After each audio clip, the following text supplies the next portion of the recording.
Hey guys, today we're going to be talking about LED replacement daytime running lights.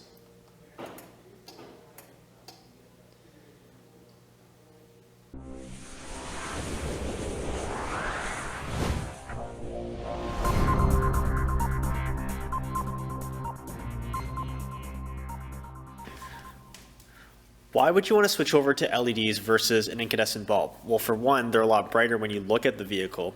Two, they last a lot longer too because their general design, they are a more durable design. Here you have in the incandescent bulb, you have a filament, which is a little piece of metal that goes across, and when it gets exposed to a lot of vibration, it can break over time, and also turning it off and on, they wear out. That's why you have to change these bulbs more often. A lot of the times with these, you can go on easily, even on a daily driver application, 4 or 5 years before it even starts to dim. Yes, they don't last forever. They will get a little bit dimmer over time, but even if they're dim, you're going to get a lot more service life out of these compared to these. What are some design features that I like about the iJDM piece? Well, you can see here there is a lot of service mount LEDs on it. On each row you have 1, 2, 3, 4, 5, 6 lights, and then on the end over here we also have 3 more, and it's also in the lens. So on typical older designs, they only had like a few lights over here, and they were much smaller, and they didn't have a lens. They were depending solely on the surface mount LED. Now with this, it gives off a lot more light compared to older designs. Here I have an older design LED bulb replacement, and you can see, there's nothing wrong with it. It did work well, and I've had it in the truck for 5 years. The only thing I didn't like was you could see all the circuitry in it. It left more things exposed, but these things don't get hit by the elements, so that's okay. So there's really nothing wrong with this. I still could have got some service life out of it. It was getting a bit dim.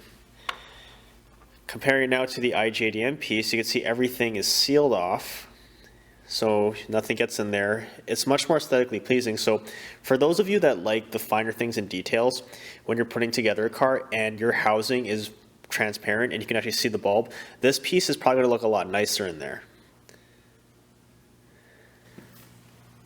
Installation is super easy as long as your vehicle is very serviceable, like this truck over here. So I have the headlight housing out and I have the daytime running lights exposed. So all we have to do is get them out now.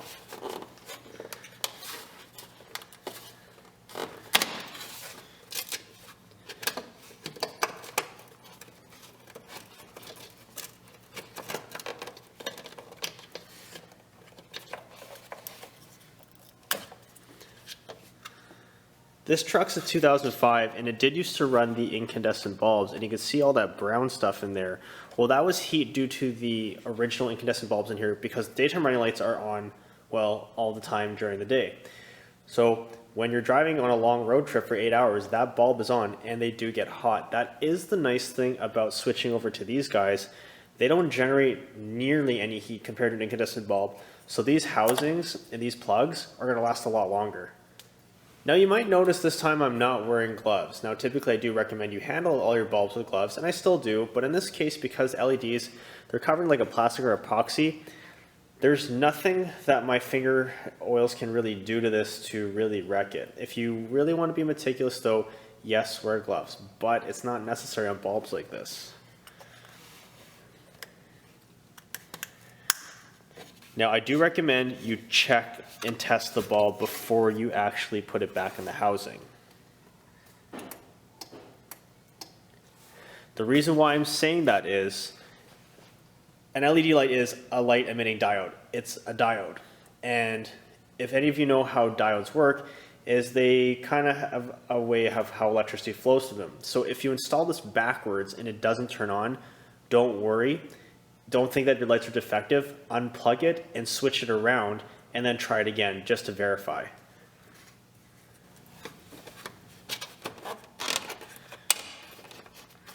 Okay, we made sure that we have a good seal. So you want to make sure when you're putting in these housings that they go in properly and actually look at it, because sometimes I've seen people put them in at an angle and they'll still click in, but then the gasket hasn't completely sealed. That's where you're going to run into trouble because you'll get moisture inside the housing and that can wreck the housing, can wreck the bulb, and you're going to cost yourself a lot of money because you didn't check. So make sure that you have a good seal all the way around when you put these in. Well guys, hopefully that helps you understand the advantages of running LED bulbs in your vehicle. To see what else I'm up to, make sure to check out my Instagram, Facebook, AnthonyJ350, and check out our website at www.gofasthavefun.ca.